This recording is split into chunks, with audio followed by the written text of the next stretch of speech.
다양한 정보와 감동이 있습니다. 안녕하세요. TV 이웃 다정다감입니다. 1970년대에는 평균 4.5명이었던 것이 2020년에는 0.84명으로 줄어든 수치가 있습니다. 바로 우리나라 여성의 출산율입니다. 그런데 이와는 반대로 갈수록 늘어나는 수치도 있죠. 해마다 난임 시술을 통해 태어나는 아기들의 수입니다. 평균적으로 신생아 10명 중 1명이 난임 시술을 통해 태어난다고 하는데요. 그만큼 아이를 낳고 싶어도 여러 가지 어려움을 겪는 부부들이 많아지고 있다는 이야기일 겁니다. 오늘은 갈수록 늘어나는 난임의 원인과 치료에 대해서 송수연 산부인과 전문의를 모시고 자세히 이야기 나눠보도록 하겠습니다. 어서 오세요, 교수님. 반갑습니다. 안녕하세요. 네. 자, 앞서서도 저희가 잠깐 이야기를 했었지만요. 난임을 겪는 부부의 수가 점점 많아지고 있다고요? 네, 맞습니다. 건강보험심사평가원의 국민관심질병통계에 따르면 난임 환자 수는 2017년에 20만 8천 명, 2018년에 22만 9천 명, 2019년에는 23만 800명 등으로 매년 평균 약 5% 정도 증가하는 추세를 보이고 있습니다. 다들 쉽게 낫는 것 같은데 왜 나만 힘들까 하면서 혼자 앓는다고 해결된 문제가 아니기 때문에 난임이 증가한 만큼 의료 기술도 좋아져서 보다 안전하고 편하게 치료받을 방법도 많아졌습니다. 네, 사실 이게 남들에게는 말 못할 부부만의 이 고민일 수도 있는 문제잖아요. 오늘 그 고민을 좀 덜어드릴 수 있도록 난임의 원인과 치료에 대해서 자세히 살펴보도록 하겠습니다. 자, 먼저 과연 우리 부부가 난임일까 아닐까 이렇게 생각하시는 분들을 위해서 먼저 난임의 정의부터 자세하게 설명을 해주시면 좋겠습니다. 네. 난임은 정상적인 성생활을 하고 있으면서 피임을 하지 않는데도 1년이 지나도 임신이 되지 않는 경우를 난임이라고 정의하고 있습니다.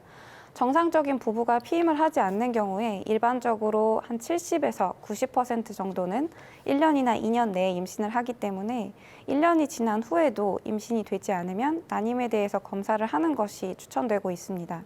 특히 나이가 35세가 넘어가면 난소 및 정자의 기능이 떨어질 수가 있기 때문에 6개월간 피임을 따로 하지 않고 정상적인 성생활을 했는데도 임신이 잘 되지 않는다면 적극적으로 상담을 받을 것을 추천드리고 있습니다. 그런데 보통은 좀 다들 좀 더 기다려보자 이렇게 생각하시는 경우들도 있잖아요. 그런데 객관적인 수치로 볼 때 1년 정도, 특히나 이 35세 이상은 좀 더 적극적인 상담이 필요하다는 말씀이신데요. 그렇다면 난임의 원인을 알기 위해서는 부부가 함께 병원을 방문하는 게 좋겠죠. 네, 그렇습니다. 난임의 원인에는 여러 가지가 있을 수가 있는데 여성이나 남성의 나이, 부부관계의 빈도뿐만이 아니라 여성의 경우에는 호르몬 불균형으로 인한 배란 장애나 자궁이나 난관의 이상, 난소나 자궁 내막의 문제 등이 있을 수가 있고 남성 요인도 있을 수 있습니다. 또 다른 질환의 치료를 위해서 현재 약물을 복용하시는 경우도 있을 수가 있기 때문에 이러한 여러 가지 요소들을 복합적으로 고려해 봐야 합니다. 네. 자, 그렇다면 어떤 검사들을 받게 되는지 남편의 경우 그리고 아내의 경우 나누어서 저희가 살펴보도록 할까요? 네. 먼저 남편의 경우에는 기본적으로 정액 검사를 하시게 됩니다. 보통 한 이틀에서 5일 동안 금욕을 하고 나서 검사하는 것이 보다 정확한 결과를 얻으실 수 있습니다. 정액을 얻으면 차정된 정액의 총량, 정자의 숫자나 정자의 형태, 운동성, 정액 내 백혈구의 수 등을 종합적으로 판단하게 됩니다. 만약에 검사 결과에서 이상이 나올 경우에는 경우에 따라 한 2에서 4주 정도 간격을 두고 2번 이상 정액 검사를 시행하는 경우도 있고 계속 이상 결과가 나온다면 의료진과의 상담을 통해서 임신을 통한 구체적인 계획을 세우는 것이 바람직합니다. 그 외에 필요에 따라서는 호르몬 검사라든지 염색체 검사 같은 좀 더 면밀한 검사를 시행하는 경우도 있습니다. 네. 자, 그러면 이제 아내 쪽 검사를 살펴볼까 하는데, 근데 여성 같은 경우에는 한 달에 한 번 생리를 하니까 생리 주기에 따라서 또 검사들이 달라질 수 있을 것 같거든요. 언제 어떻게 병원을 가야 되는지 구체적으로 설명해 주시면 좋겠습니다. 네. 맞습니다. 기본적인 병력 청취라든지 심체 검사 같은 검사는 처음에 병원에 내원했을 때 시행하게 되고 생리 주기에 맞춰서 호르몬 검사나 질 초음파 검사, 배란 초음파 검사, 난관 조영술 등을 시행하게 되는데 자세한 내용은 표를 보면서 설명드리도록 하겠습니다. 혈액으로 검사하는 호르몬 검사는 생리 시작 날 기준으로 이틀에서 4일째 정도에 시행을 하게 되고 자궁 난관 조형 촬영은 월경이 완전히 끝난 후부터 배란이 되기 전까지 시기에 시행하게 됩니다. 배란 초음파 검사는 보통 월경 시작 11일에서 12일 정도에서부터 배란이 확인될 때까지를 시행하게 되고 그래서 난임 검사를 받고 싶은데 병원을 언제 처음 가야 하나 고민이 되시는 분이라면 생리 이틀째 병원을 방문해서 의료진과 면담 이후에 전체적인 검사 계획을 세우시는 것이 좋겠습니다.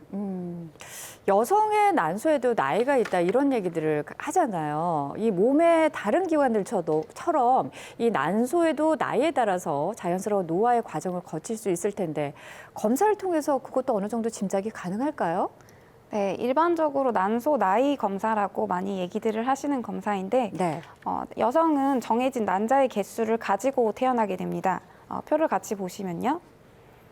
보통 태아기, 즉 엄마 뱃속에 있을 때 임신 20주 무렵의 태아에서 난자의 개수가 가장 많고 그 이후부터 폐경될 때까지 난자의 수는 점점 감소하게 됩니다. 네. 또 출생할 당시에 100만 개에서 200만 개 정도의 난자를 가지고 태어나는데 지금 난소에 남아있는 즉 앞으로 배란이 될 난자의 개수가 얼마나 있는지를 예측하는 수치가 AMH라고 불리는 항뮬러간 호르몬입니다. 특히 이 수치는 인공수정이나 시험관 시술 같은 시술을 할 때 사용하는 난소에서 난자를 많이 나오게 하는 과배란 약제에 대한 난소의 반응을 예측하는 데 도움이 많이 되게 됩니다.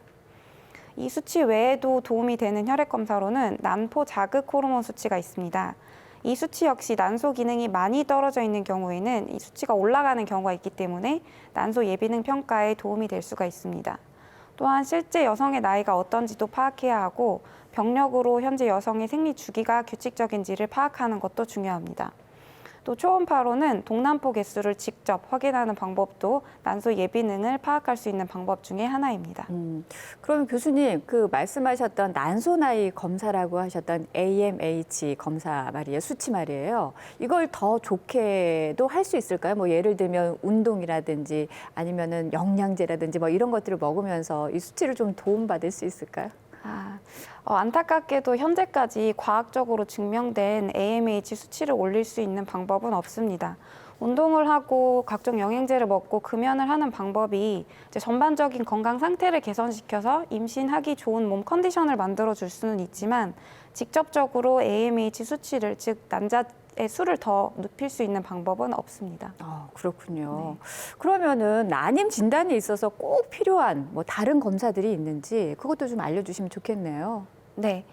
방금 말씀드린 검사 외에 네. 임신에 영향을 줄 수 있는 갑상선 자극 호르몬 수치라든지 유즙 분비 호르몬 수치 등은 혈액 검사로 확인하고 그 이후 생리가 끝난 후에 배란이 되기 전까지의 기간에 자궁각 내부에 조영제를 주입해서 X선으로 확인하는 자궁 난관 조영술 검사를 시행하게 됩니다. 이 사진에서 보시면 이 난관, 즉 나팔관이 막혀 있는 경우에 조영제가 잘 빠져나가지 못하기 때문에 양측 난관이 잘 개통되어 있는지를 확인할 수 있고 네. 자궁 내부 공간이 정상인지 여부도 확인할 수 있습니다. 다음으로 배란 초음파 검사는 보통 생리 주기가 28일로 규칙적인 여성을 기준으로 했을 때 생리 시작날 기준 11일째 또는 12일째 정도부터 시작하게 됩니다. 정상적으로 배란이 되는 여성이라면 우성난포라고 하는 한 개의 난포가 다른 난포들에 비해서 우세하게 자라면서 일정 크기에 도달하면 난자를 배출하는 배란이 일어납니다. 그래서 그림에서 보시는 것처럼 초음파로 직접 난포가 점점 커지는 것을 확인할 수가 있고 배란이 된 이후의 상태까지 확인하는 검사를 배란 초음파라고 합니다. 네. 자, 이렇게 검사를 통해서 이 난임의 원인이 발견된다면은 다음 단계는 그에 맞는 적절한 치료를 해야 될 텐데 어떤 치료들이 있을까요? 네, 만약에 이런 검사들로 특정한 원인이 확인된 경우에 이에 맞는 치료를 하게 되는데 난관 조영술을 통해서 또는 초음파를 통해서 자궁이나 난관 등의 유착이나 용종 같은 구조적인 이상이 확인된 경우에는 수술적 교정으로 치료를 하게 됩니다. 네.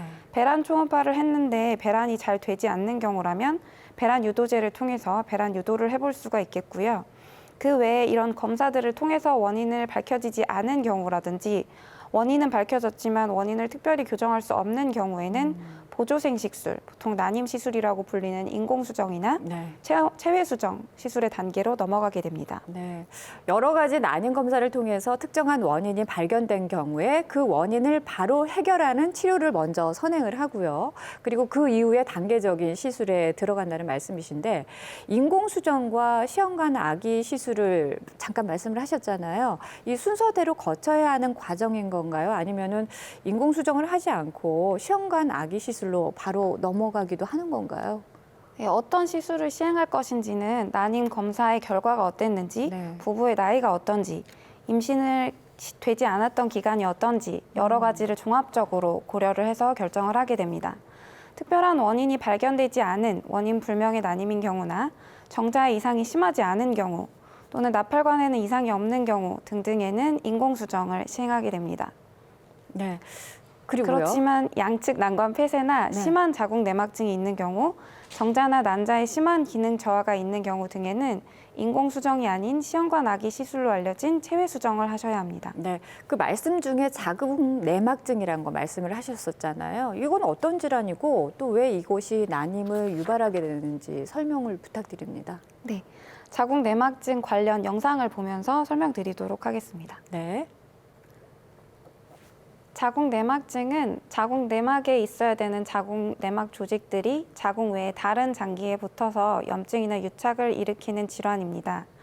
가장 널리 받아들여지고 있는 이론은 생리를 할 때 일부 자궁 내막의 조직들이 생리혈과 함께 나팔관을 통해서 역류하면서 자궁이 아닌 다른 부위에 붙어서 염증이나 유착을 일으키는 병이라고 생각하고 있습니다.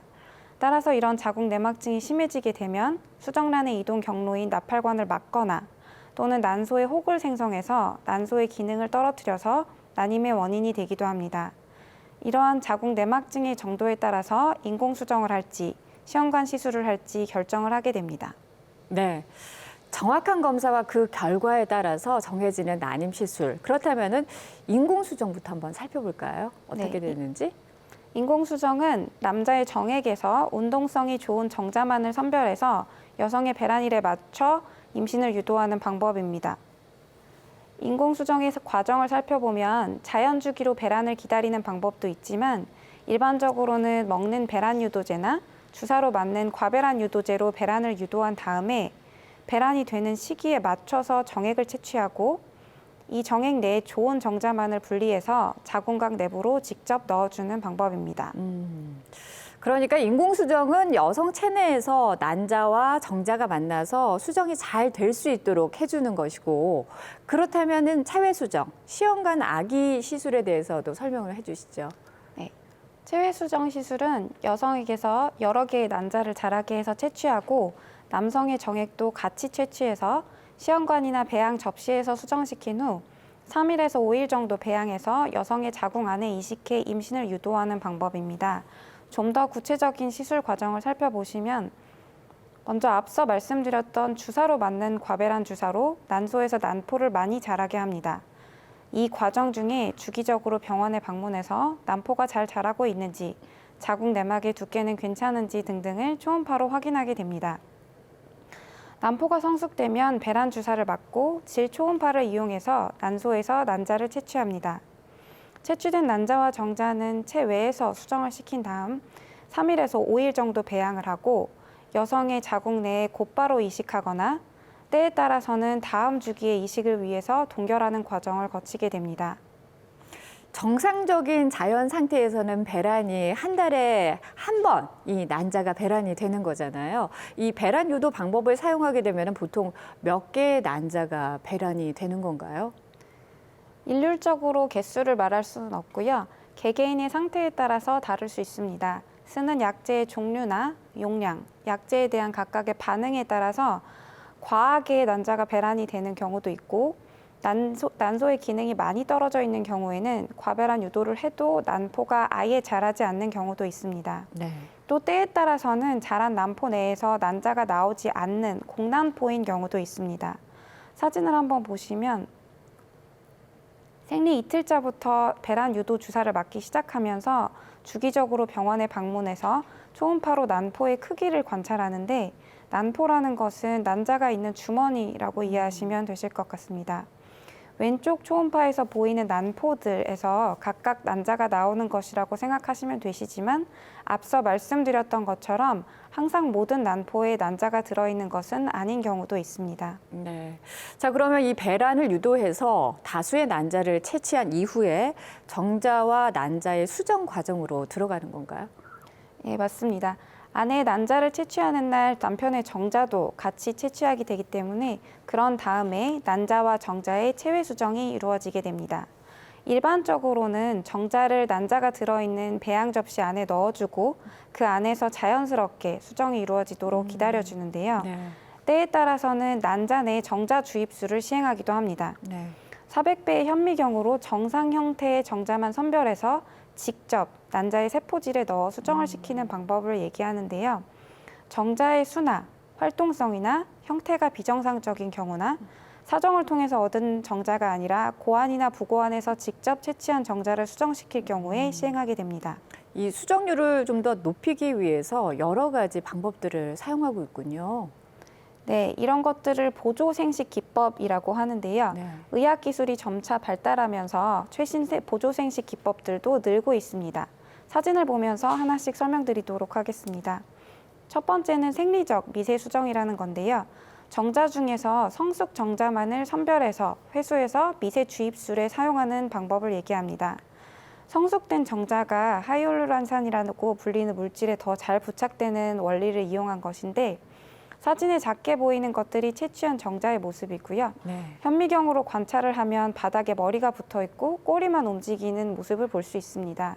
이런 정자들이 성숙 정자라고 판단을 하고 회수해서 직접 넌자에 넣어주는 방법입니다. 네. 또 레이저 보조 부화술이라는 것이 있는데요. 수정된 배아의 모습을 보시면 배아를 둘러싸고 있는 껍질을 투명대라고 불립니다.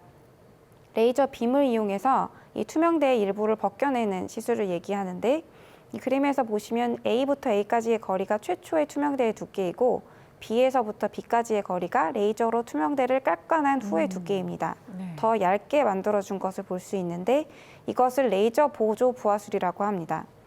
배아가 자궁에 착상하고 이후 부화하는 과정이 좀 더 원활할 수 있도록 도와주는 방법으로 반복적으로 착상에 실패했거나 수정된 배아의 투명대가 너무 두껍거나 네. 고령 환자의 경우 또는 동결 배아 이식을 할 경우 등등에 사용하고 있습니다. 네, 이렇게 직접 사진을 보고 저희가 설명을 들으니까요. 참 신기하기도 하고 이해가 더 쉬운 것 같습니다.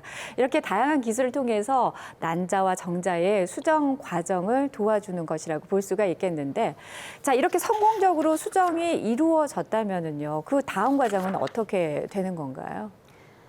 수정이 잘 된 배아는 3일에서 5일 정도 배양의 과정을 거친 이후에 여성의 자궁 내에 배아를 이식하게 됩니다. 배아의 발달 과정을 영상으로 살펴보면 수정이 잘 된 배아는 분열의 과정을 거치게 되는데요. 일반적으로 수정 후에 이틀 정도가 되면 4세포기 정도, 그리고 3일 정도가 되면 8세포기 정도가 됩니다. 4일 정도가 되면 분열된 배아가 뭉쳐지면서 덩어리 같은 형태를 형성하는 상실배 상태가 되고 이후 5일째가 되면 배아 내부에 빈 공간이 생기는 포배기가 됩니다. 이 사진을 보시면 가운데 동그란 세포덩이가 보이는데요. 이 세포덩이가 나중에 태아가 될 세포입니다. 이후에는 부화의 과정으로 들어가게 됩니다. 많은 수의 세포에 의해서 투명대라는 알 껍질이 얇아지면서 구멍이 난 부분으로 배아의 일부가 빠져나오게 되는데 이렇게 되면 사진에서 보시는 것처럼 팔자 모양을 이루게 됩니다. 이것을 눈사람 배아라고 부르기도 하죠. 이후 배아가 스스로 투명대를 벗고 나와서 부화 과정을 마치게 됩니다. 이런 3일에서 5일 정도 키운 배아를 자궁 안으로 이식한 이후에 12일 정도 후 임신 여부를 확인하기 위한 혈액 검사를 시행하게 됩니다. 네, 그렇군요. 자, 지금까지 난임의 원인부터 인공수정과 시험관 아기 시술까지 면밀하게 살펴봤습니다. 이번에는 시청자들이 보내오신 사연을 한번 살펴보도록 할 텐데요. 제가 사연을 소개해드리도록 하겠습니다. 첫 번째 사연은요. 시험관 시술을 3차까지 했고 고령 난임 부부입니다. 난소 기능 저하도 있고 배우자도 기형 정자라 바로 시험관으로 시작하게 되었는데요. 시험관을 3차례 하는 동안 한 번은 아예 착상도 되지 않았고 2번은 유산으로 이어졌습니다. 연이은 시험관 실패와 나이도 많다 보니 병원에서는 착상 전 유전자 선별 검사를 권하는데요. 너무 고민이 큽니다. 해보는 게 좋을까요? 라며 고민 사연 보내주셨네요. 어떻게 하는 게 좋을까요, 교수님? 네, 일단 착상 전 유전자 선별 검사라는 것은 수정된 배아를 자궁에 이식하기 전에 배아의 유전자나 염색체를 미리 검사해서 정상 배아만 선별해서 이식하기 위한 검사입니다. 배아의 일부 세포를 떼내서 DNA를 증폭시킨 후에 염색체나 유전자 검사를 시행하게 되는데 이유는 자연 유산의 한 50에서 60% 정도에서 태아의 염색체 이상이 있다고 보고가 되었고 네. 여성의 나이가 많아질수록 배아의 염색체 이상이 있을 확률이 높기 때문에 네. 산모의 나이가 40세 이상이거나 습관성 유산의 경험이 있거나 반복적으로 착상이 되지 않았을 때 염색체에 문제가 없는 배아만 선택적으로 이식함으로써 착상률을 높이고 유산율을 낮추기 위해서 시행해 볼 수 있는 검사라고 할 수 있겠습니다. 네, 도움이 되셨으면 좋겠습니다. 자, 그렇다면 2번째 고민 사연도 살펴보도록 하겠습니다. 40대의 난임 부부입니다. 시험관은 벌써 5번째 진행했지만 여전히 엄마가 될 날은 멀게만 보입니다. 처음에 착상은 되고 유지가 어려웠는데요. 회차를 거듭할수록 착상도 되지 않습니다. 착상은 신의 영역이라는데 그 말이 맞는 것 같네요. 누구는 착상이 잘 되려면 배아 이식 후에 절대 움직이지 말고 누워 있어야 한다고 하고 누구는 누워 있으면 더 좋지 않다고 합니다. 어떻게 하는 게 좋을까요? 라고 하셨는데요. 정말 이게 신의 영역인가요, 교수님? 네, 그렇습니다.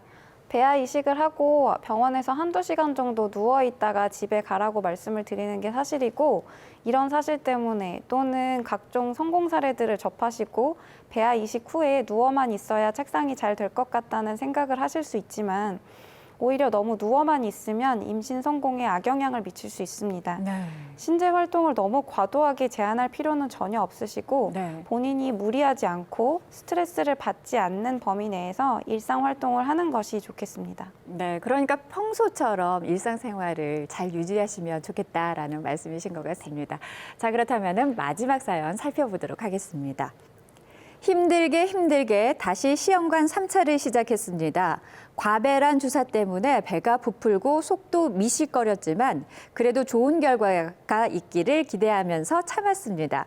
하지만 결과는 또 실패네요. 난자의 질이 좋지 않다고 합니다. 배아의 등급도 중급이고요. 병원에서는 이번에 자궁 내막이 좀 얇아져 있어서 착상이 어려웠을 수도 있다고 합니다. 제가 앞으로 더 나아질 수 있을까요? 라며 고민을 보내셨는데요. 많이 지친 상태이신 것 같아서 참 많이 안타깝습니다. 교수님, 이 상황을 좀 더 좋은 상태로 개선시킬 수도 있을까요? 네, 일단 너무 낙담하지 말라는 말씀을 드리고 싶습니다. 네. 난임은 누구의 잘못도 아니고 난임의 원인도 한 가지로 단정 짓기는 어려운 경우가 많습니다. 난자의 질이 좋지 않아서 또는 배아의 등급이 낮아서 실패한 게 아닐 수도 있다는 말씀입니다. 배아의 등급이 낮아도 성공해서 임신과 출산까지 잘 가는 경우도 많고 그렇기 때문에 낙담하지 말고 희망을 잃지 않는 것이 중요합니다. 배아의 등급은 정자나 난자의 질, 수정 방법, 배양 환경 등에 따라서 달라지는데 특히 난자나 정자의 질은 채취할 때마다 매번 달라질 수 있기 때문에 이번에 배아의 등급이 낮았다고 낙담할 필요는 없습니다. 적절한 체중을 유지하고 운동을 하고 식이요법을 잘 지키고 금연을 하고 금주를 하는 방법 등을 통해서 건강한 몸을 만들기 위한 노력을 하시면 임신에 도움이 될 수 있습니다. 또한 자궁 내막 역시 주기에 따라서 달라질 수가 있기 때문에 자궁 내막이 너무 많이 얇다라고 하시면 바로 이식을 하지 않고 일단 배아를 동결한 후에 다음번에 약제로 자궁 내막을 충분히 두껍게 한 후에 동결 배아를 이식하는 방법을 사용해 볼 수도 있습니다. 교수님 말씀 듣고 희망을 가지셨으면 좋겠습니다. 자, 오늘 의학 알지는 난임에 대해서 알아봤습니다. 송수영 교수님, 마지막으로 시청자 여러분께 한 말씀 해주신다면 어떤 말씀 해주실 수 있을까요? 네, 앞서 말씀드렸다시피 난임은 누구의 잘못으로 발생하는 상황이 아니고 난임의 원인도 한두 가지로 단정 짓기 어려운 경우가 많습니다. 대부분의 난임은 원인을 찾지 못하는 경우가 많고 다양한 여러 가지 요인들이 복합적으로 성공적인 임신을 방해할 수 있기 때문입니다. 난임 치료는 부부가 또 의료진이 함께 임신과 출산이라는 최종 목표를 위해서 함께 걸어가는 여정이라고 생각합니다.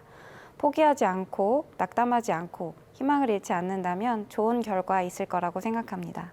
네, 오늘 말씀 고맙습니다. 지금까지 산부인과 송수연 전문의와 함께했습니다. 고맙습니다. 자, 다음 주 이 시간 의학 알지에서는요, 우리 몸의 쓸개에 대한 다양한 종류의 혹이 생기는 질환이죠.